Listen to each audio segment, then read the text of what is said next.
దేశం జోలికి వస్తే మీరు దండిస్తారు, దైవం జోలికి వస్తే మేము ఖండిస్తాం.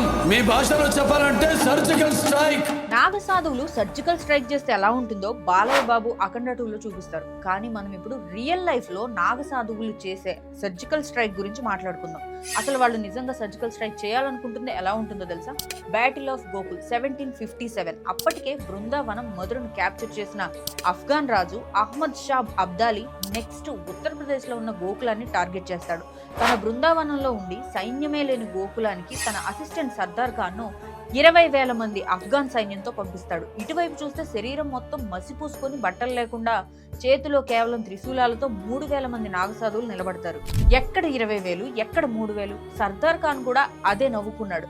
మధ్యాహ్నానికి పని అయిపోతుంది అనుకున్నాడు. కానీ సాయంత్రానికి 20,000 మంది చచ్చిపోయారన్న కబురు వెళ్తుంది.